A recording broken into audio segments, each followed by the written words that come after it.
La grâce et la paix vous sont données de la part de Dieu notre Père et de Jésus-Christ, notre Seigneur et Sauveur. Chers frères et sœurs, vous le savez, l'année chrétienne s'articule non pas autour de son début, mais autour de son centre, qui est Pâques. Aujourd'hui, nous tournons le dos au temps de Noël et de l'Épiphanie, pour entamer une marche de 9 semaines jusqu'à Pâques. À toi, mon Dieu, mon cœur monte, nous restons assis.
Certains parmi vous sont peut-être allés manifester contre les retraites, contre la réforme des retraites.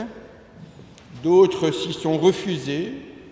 Certains parmi nous sont contre, d'autres sont pour. Certains ne se sentent pas concernés, d'autres encore complètement indifférents.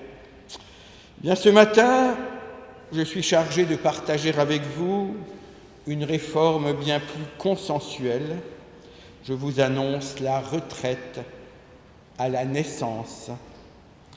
La retraite du besoin d'accumuler des points, des notes, des mérites, des revenus. Tout cela nous est déjà donné par Dieu. Et c'est le thème, en effet, de notre culte que l'on peut développer ainsi. Vous connaissez peut-être ce document de nos églises à propos de la grâce seule. Voici ce qu'il dit, même si vous n'arrivez pas à lire, je vous le lis. Si notre société nous incite à être quelqu'un, à faire nos preuves, si nous sommes sans cesse évalués à l'école, au travail, si les médias nous donnent pour modèle la performance des sportifs, le succès des chanteurs et des artistes, enfin, une vie réussie se mesure au bonheur conjugal, à la carrière professionnelle, au niveau de vie, au statut social. C'est ainsi que nous deviendrions quelqu'un. Mais qu'en est-il lorsque nous sommes confrontés aux échecs, aux ruptures de vie, aux difficultés relationnelles, au chômage, à la maladie, au deuil? Ne serions-nous alors plus personne? Eh bien, je vous l'annonce, nous n'avons pas à faire nos preuves pour être quelqu'un. En effet, Dieu aime chacune et chacun, en particulier, sans aucune condition. Dieu prononce sur chaque personne un « oui, je t'aime, tu as du prix à mes yeux ».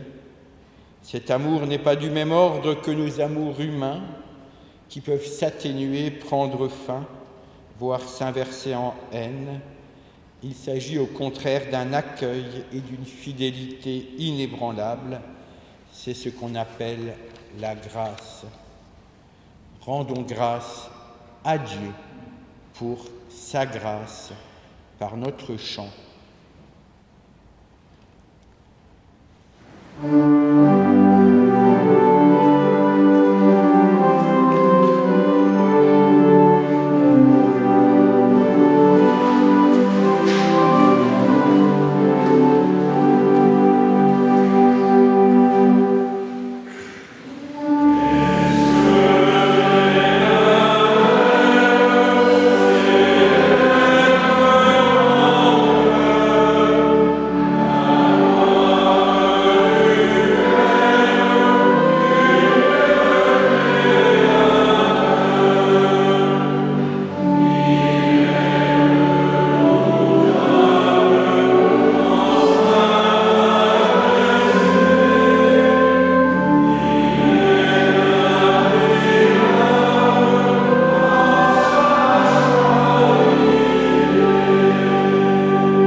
La miséricorde et la vérité se sont rencontrées, la justice et l'allégresse se sont embrassées. C'est un verset du psaume 84 qui est cité à la fin du livre de Karen Blixen, Le festin de Babette. Un de ces personnages a vécu un éblouissement, une grâce. Voici ces paroles qui s'apparentent à une prière.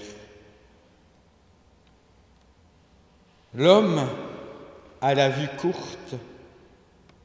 Nous savons bien que la grâce se trouve partout dans l'univers, mais dans notre étroitesse de vue si humaine, nous nous imaginons que la grâce divine est limitée. Nous tremblons. Oui, dans la vie, nous tremblons devant le choix que nous devons faire, et après l'avoir fait, nous frémissons à l'idée d'avoir mal choisi. Mais vient le moment où nos yeux se décilent et où nous comprenons que la grâce est infinie. Elle n'exige rien de nous, si c'est que nous devons l'attendre avec confiance et l'apprécier avec gratitude. Elle ne pose aucune condition, elle ne choisit aucun de nous en particulier, elle déclare l'amnistie générale. Voyez, ce que nous avons choisi est donné, ce que nous avons repoussé nous est donné également en même temps. Oui, ce que nous avons rejeté nous est remis en abondance, car la miséricorde et la vérité se sont rencontrées, la justice et l'allégresse se sont embrassées. Dieu d'amour, tu fais connaître aux plus humbles tes secrets.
Nous sommes donc aimés pour rien, parce que Dieu ne sait rien faire d'autre que de nous aimer par pure grâce.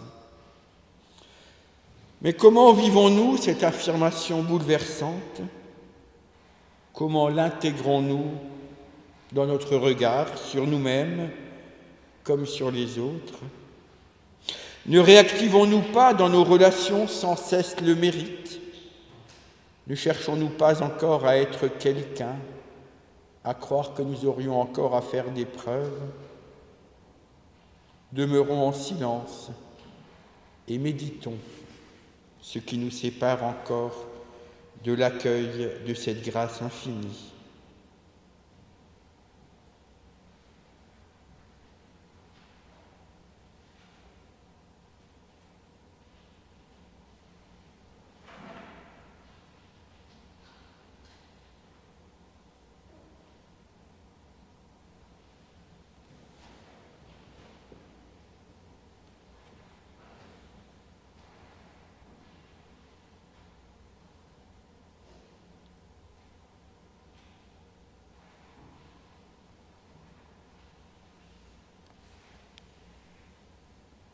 Tu es quelqu'un de bien.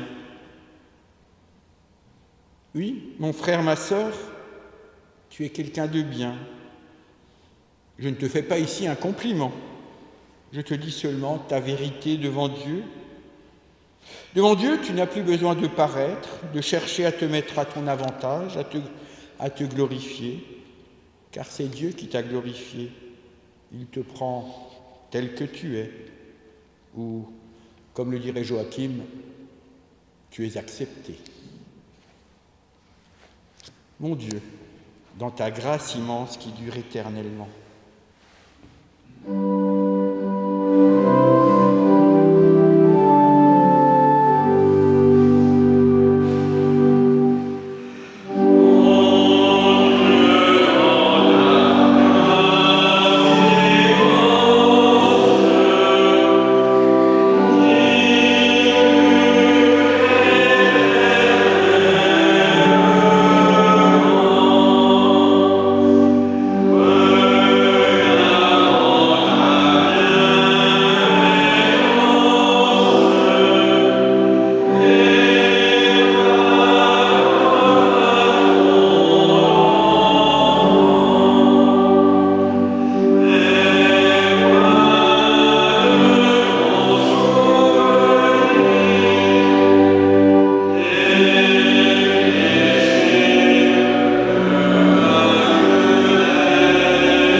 Nous voulons à présent nous mettre à l'écoute d'une parole différente des autres paroles, une parole biblique.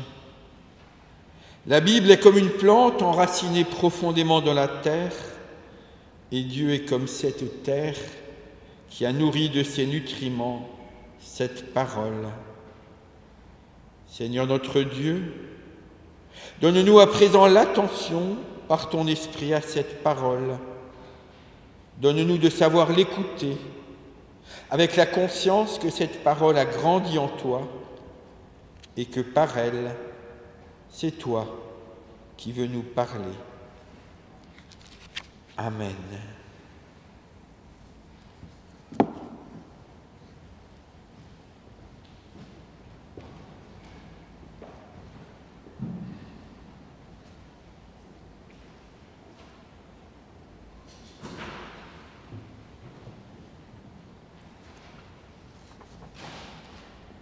Nous lisons d'abord dans le livre du prophète Jérémie, chapitre 9, les versets 22 et 23. Ainsi parle le Seigneur, que le sage ne tire pas fierté de sa sagesse, que l'homme vaillant ne tire pas fierté de sa vaillance, que le riche ne tire pas fierté de sa richesse, mais que celui qui fait le fier soit fier d'avoir du bon sens et de me connaître, de savoir que je suis le Seigneur et que j'agis sur la terre avec fidélité, équité et justice, car c'est à cela que je prends plaisir. Déclaration du Seigneur. Et nous lisons ensuite dans l'Évangile de Matthieu, chapitre 9, les versets 9 à 13. Jésus partit de là et vit en passant un homme appelé Matthieu, assis au bureau des impôts. Il lui dit « Suis-moi ».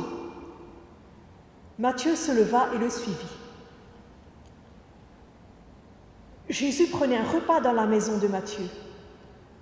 Beaucoup de collecteurs d'impôts et de pécheurs étaient venus pour être assis à table avec Jésus et ses disciples. Les pharisiens virent cela et dirent à ses disciples : « Pourquoi votre maître mange-t-il avec les collecteurs d'impôts et les pécheurs ?» Jésus les entendit et dit : Ce ne sont pas les personnes en bonne santé qui ont besoin de médecins, mais les malades. Allez apprendre ce que signifie « je veux la bonté » et non le sacrifice. Car je ne suis pas venu appeler ceux qui croient faire la volonté de Dieu, mais ceux qui se reconnaissent pécheurs.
Rien, on va essayer de démarrer plutôt comme ça, voilà. Rien n'est plus grand que son amour, c'est ce que nous venons de chanter. Oui, nous nous accordons tous à dire que Dieu est amour et qu'il nous aime. Mais on a parfois du mal à accepter que ce Dieu aime aussi, je dirais, notre insupportable voisin. Et c'est d'ailleurs ce qui est reproché aux pharisiens de ce texte. Pourtant, il ne faudrait pas tomber dans le discours qui culpabilise ou qui nous ferait une leçon de morale. Un discours qui dirait que nous sommes des gens fermés et étroits et que nous devons ouvrir nos églises à celui qui vient et que si Dieu est amour, cet amour doit nous ouvrir à tous. Oui, bien sûr, c'est ce que dit notre texte. L'amour de Dieu nous transforme. Oui, cet amour n'est pas sans conséquence. Et oui, la foi nous interroge sur notre relation aux autres et sur notre capacité à faire dans notre vie une place pour autre chose que nous-mêmes. C'est vrai, il fut un temps, et c'est peut-être encore le cas, où tout ce qui tournait autour de l'Église était un peu au service d'un certain conformisme social, en montrant du doigt tout ce qui sortait du rang. Mais ce serait tout aussi conformisme de pointer les gens du doigt à partir de ce texte en disant « Vous devez être plus ouverts, plus inclusifs ou plus bienveillants ». Ce qui reviendrait d'une certaine façon, au fond, à une théologie des œuvres. Que nous dit ce texte de ce matin? Il nous dit d'abord que Dieu, dans, avec et à travers Jésus-Christ, vient personnellement mettre les mains dans la pâte de nos vies, dans le cambouis, si vous me passez cette expression. Jésus ne vient pas distribuer des bons et des mauvais points. À Matthieu, il ne dit qu'une seule chose. Vous l'avez entendu, suis-moi. Et à cette parole, l'Évangile prend bien soin de noter, de préciser que Matthieu se lève. Pas de reproche, pas de conditions, pas besoin de faire quelque chose avant de pouvoir suivre Jésus.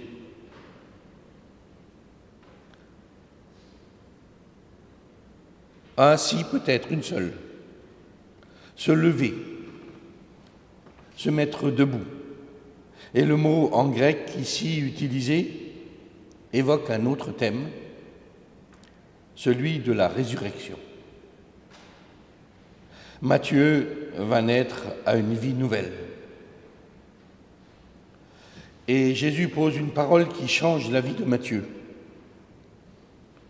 Vous le savez, les agents du fisc n'ont jamais été très populaires. À l'époque de Jésus, ils ne faisaient pas exception, d'autant plus que ça impliquait de collaborer avec l'ennemi ou l'occupant romain. Il est fort probable que Matthieu, quand il n'était pas à son bureau, devait peut-être raser les murs, particulièrement face aux pharisiens, qui le réduisaient à un état de pécheur. Il ne voyait en lui que la somme de ses péchés.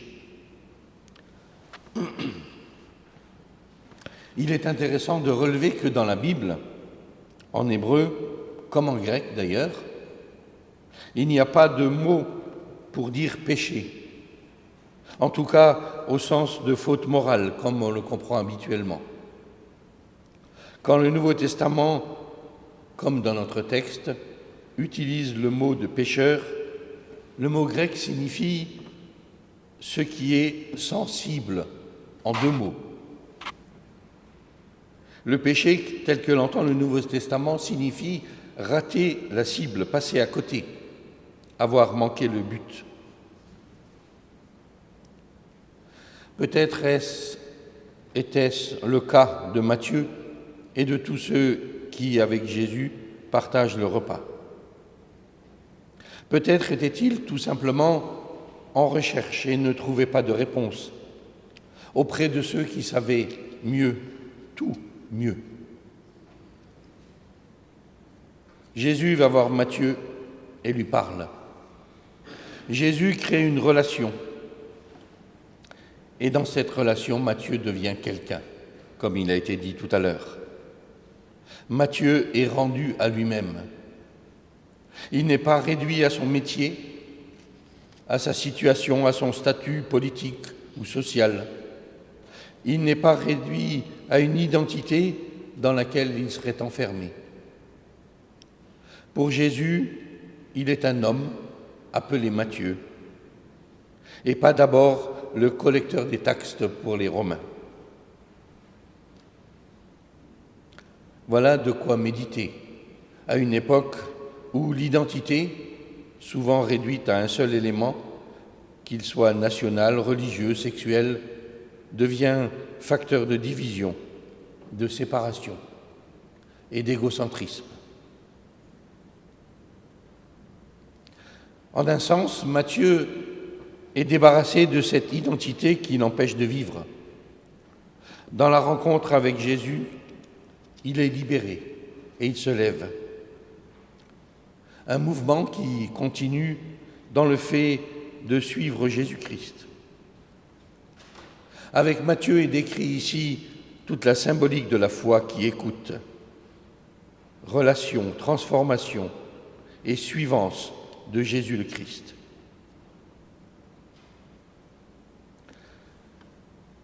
Quand un texte de l'Évangile me présente une rencontre avec Jésus, je me pose toujours la question à quel personnage de ce passage je ressemble. Non pas celui que j'aimerais être, mais celui que je pense sincèrement être. Un pharisien qui cherche à obéir à Dieu en préservant sa pureté, au point de ne plus avoir de contact avec celles et ceux qui me semblent différents. Peut-être aux disciples qui ont suivi Jésus mais qui ne savent pas comment répondre aux détracteurs de leur maître. À Matthieu, mais est-ce que j'entends vraiment Jésus m'inviter à sa suite ? Franchement, je ne sais pas. Je passe peut-être de l'un à l'autre. Alors, un peu d'honnêteté intellectuelle nous fait comprendre que nous sommes toujours tendus entre fidélité et infidélité, et que nous sommes toujours sur cette ligne de crête entre la volonté de progresser et la tentation de nous conformer, de vivre un certain confort spirituel, religieux et intellectuel. Mais il nous est dit aujourd'hui que sur cette ligne de crête, nous n'avons pas tout à faire tout seul. « Suis-moi », dit Jésus. Dans cette parole, il vient à notre rencontre, il vient nous guider. Il nous dit que nous n'avons pas à jouer les équilibristes, mais que nous pouvons nous encorder à lui et nous laisser relever. Chaque fois que nous sommes confrontés à la question de l'ouverture à l'autre, nous devons nous remettre à Jésus-Christ. Oui, nous en remettre à lui et discerner ce qui relève, ce qui libère, ce qui permet un avenir. Mais, ce faisant, ne nous enfonçons pas dans un concours de piété devant Dieu, en nous disant que nous sommes toujours égaux à notre voisin,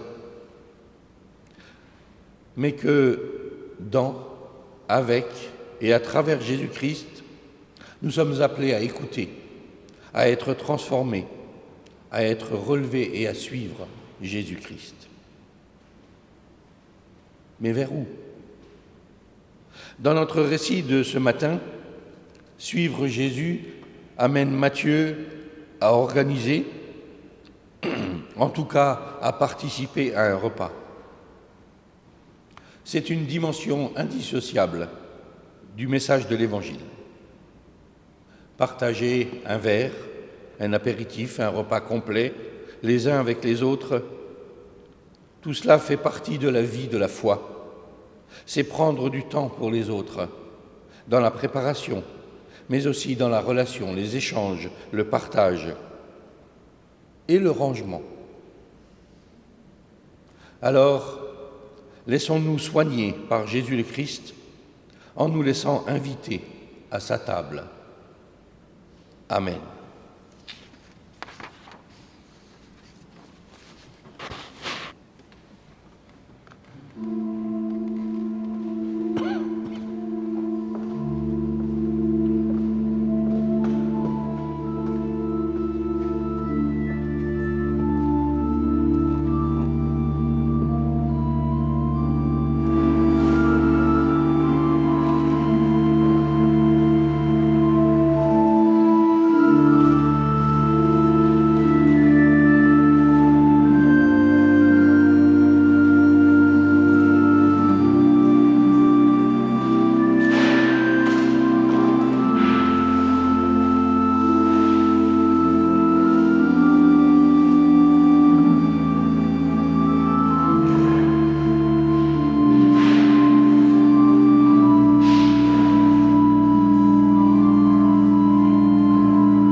Nous voudrons à présent recueillir l'offrande. Dieu nous a tout donné, nous pouvons à notre tour rendre grâce en donnant un peu de ces dons reçus.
Nous prions.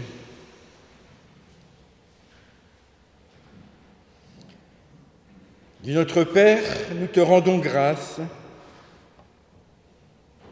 parce que tu ne nous laisses pas seuls, parce que tu accompagnes l'humanité, parce que tu guides l'Église en lui donnant la force de ton esprit. Et ton Fils nous a ouvert le chemin qui conduit à une joie éternelle. C'est pourquoi, avec les croyants de toujours, au-delà de l'espace et du temps, nous voulons chanter l'hymne de ta gloire. Saint, Saint, Saint est le Seigneur. Toujours coupé? Pardon. C'est la distance, on va régler ça.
Le Seigneur Jésus, dans la nuit où il fut livré, prit du pain, et après avoir rendu grâce, il le rompit. Il le donna à ses disciples et dit : « Prenez, mangez, ceci est mon corps qui est donné pour vous. Faites ceci en mémoire de moi. »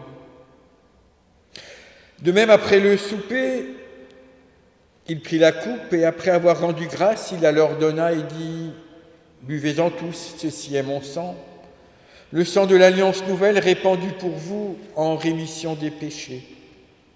Faites ceci en mémoire de moi. » Notre Dieu, nous qui voulons partager à présent ce pain et ce vin, fais de nous par ton esprit les membres de ton corps, qu'il nous montre dans ce pain et dans ce vin le repas que tu as préparé pour nous, que nous y trouvions les signes de la vie, de la mort et de la résurrection de ton Fils. Que cette nourriture nous donne la force de poursuivre notre marche sur les chemins de l'Évangile.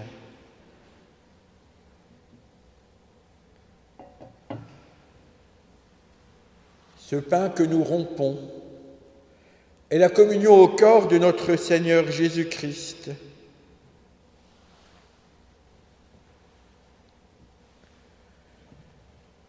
La coupe de bénédiction pour laquelle nous rendons grâce est la communion au sang de notre Seigneur Jésus-Christ.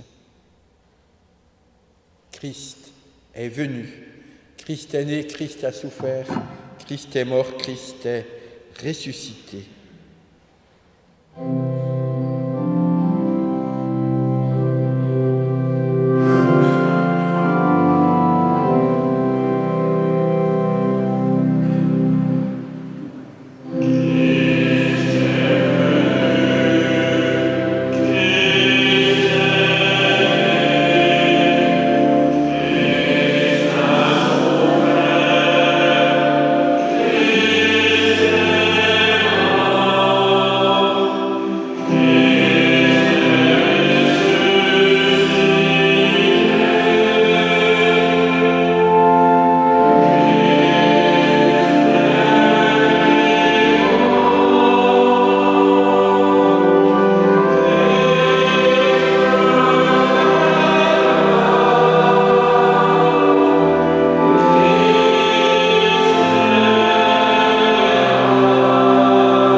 Seigneur, je me tiens à la porte, à ta porte, et je frappe.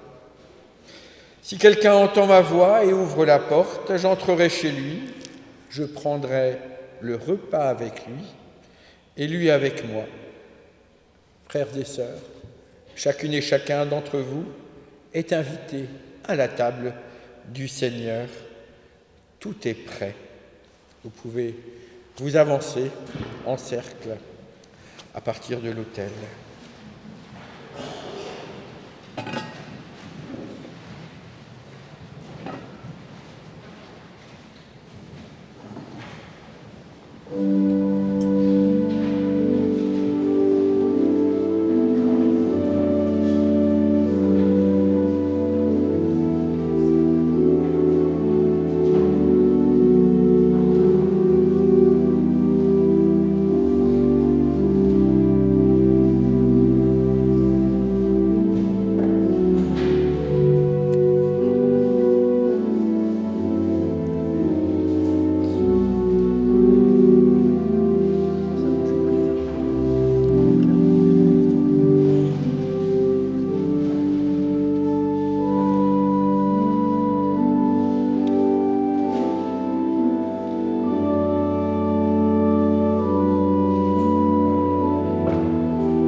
Le jus de raisin et Joachim, le vin, et Joachim est chargé du jus de raisin.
Dieu notre Père, béni sois-tu. Par cette communion, tu fais naître en nous Jésus-Christ, source de vie et de salut. Que rayonne au cœur de notre attente la joie de le savoir avec nous. La joie aussi de nous savoir en communion avec tous les chrétiens du monde.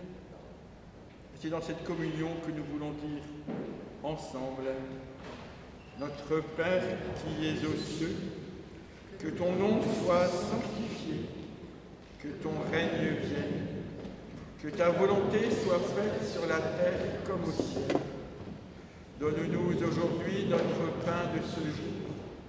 Pardonne-nous nos offenses, comme nous pardonnons aussi à ceux qui nous ont offensés. Et ne nous laisse pas entrer en tentation, mais délivre-nous du mal, car c'est à toi qu'appartiennent le règne, la puissance et la gloire, pour les siècles des siècles. Amen. Nous pouvons reprendre place.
Les quelques annonces.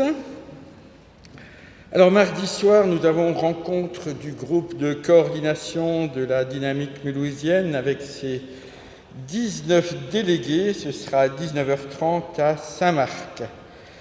Jeudi soir, l'étude biblique œcuménique à Terre Nouvelle à 20h, Dieu et Dieu font 3. Dimanche prochain, il y a 2 cultes. L'un à Saint-Martin, et c'est une erreur quand il y a écrit vie et émotion, c'est culte, il y a culte à Isaac. La diapo suivante, on ne la met pas tout de suite, on ne la met pas tout de suite, si, mets-la tout de suite, et puis je reviens après en arrière, vas-y. Ouais, c'est un culte où nous avons invité Pierre-Magne Delacroix, président du conseil synodal, qui participera à ce culte, et ce sera un culte musical, donc à Isaac, et puis ici à Saint-Martin, il y a culte également. Reviens juste en arrière un coup. Ouais, vendredi, ça je l'annonce tout de suite, c'est le 17 février, mais vous pouvez vous l'enregistrer. Nous souhaiterions mettre en place un groupe de visiteurs pour l'ensemble de nos paroisses, avec une petite formation, une réflexion aussi autour de ce que c'est la visite et puis comment est-ce qu'on peut s'assurer de n'oublier personne aussi, penser peut-être dans le cadre de ce groupe à toutes les attentions pour les personnes malades, isolées, âgées qui ne peuvent plus se déplacer, ça peut être les cartes de vœux, cartes d'anniversaire, des choses de cet ordre-là. Donc c'est Joachim qui coordonnera ce groupe. La première réunion donc, a lieu une réunion a lieu le vendredi 17 à 19h ici à Saint-Martin. Ça n'engage pas, venez, mais en tout cas, c'est déjà pour écouter, pour réfléchir avec nous autour de cela, pour voir comment on peut mettre en place. Ça peut aussi être de réfléchir rien que pour le fait du covoiturage occulte. En tout cas, c'est l'attention, on va dire, pour les plus fragiles, on pourrait dire, ou les plus isolés de nos paroisses. Et puis on va avancer de 2 diapos. Dernière annonce, pour ceux qui ont été, enfin même s'ils n'y ont pas été, à la célébration œcuménique à Sainte-Marie du 22 janvier, nous avons récolté la somme pour l'offrande de 381,25 €. Donc merci à ceux qui ont contribué.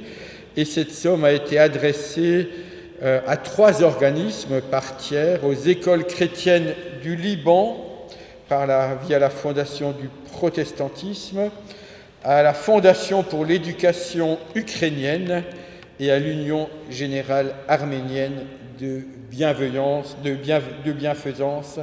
C'est l'organisme qui coordonne la journée mondiale de prière qui recommandait cette année ces 3 affectations.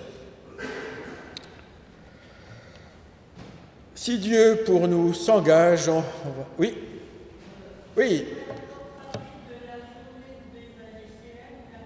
Eh ben, tu peux venir parce que ce sera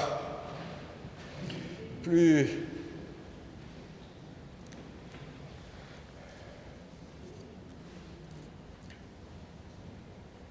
Nous en profitions.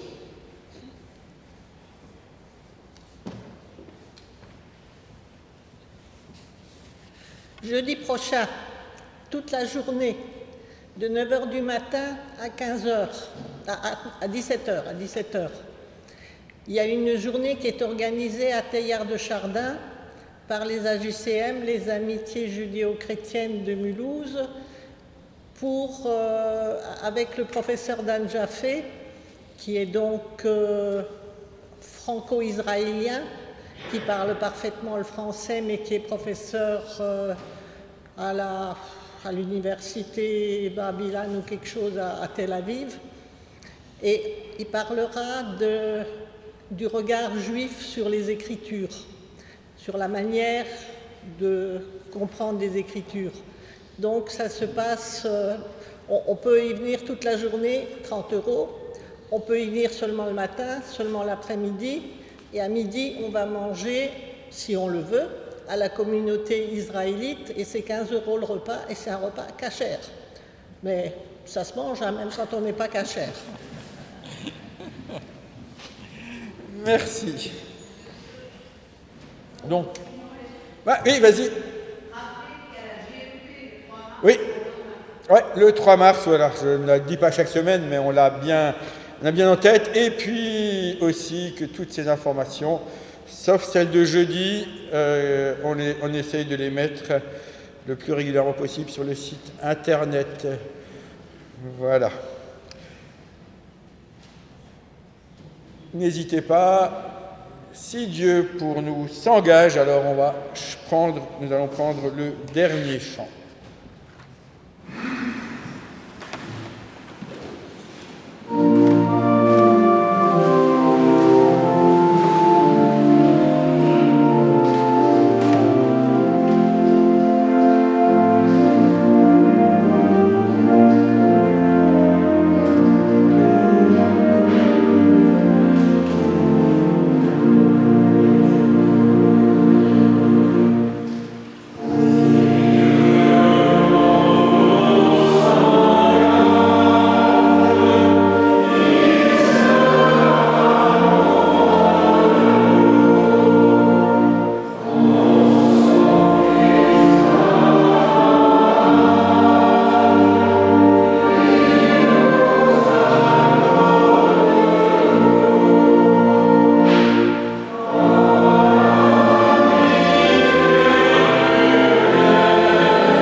Remis, Seigneur, entre tes mains.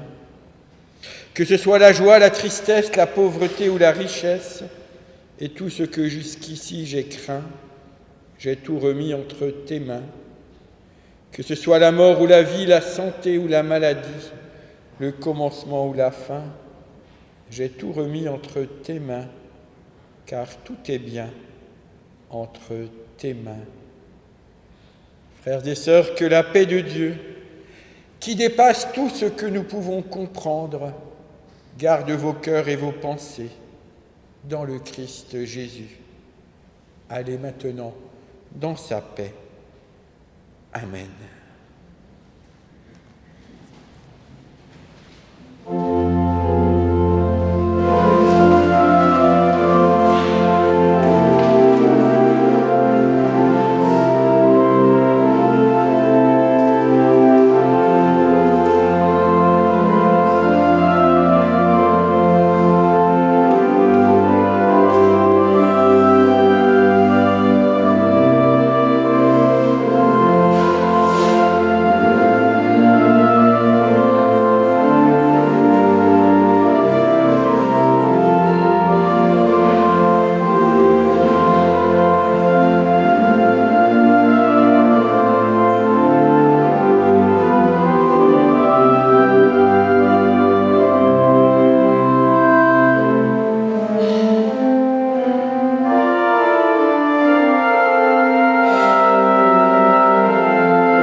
C'était Nom Poina ce matin. Merci à toi.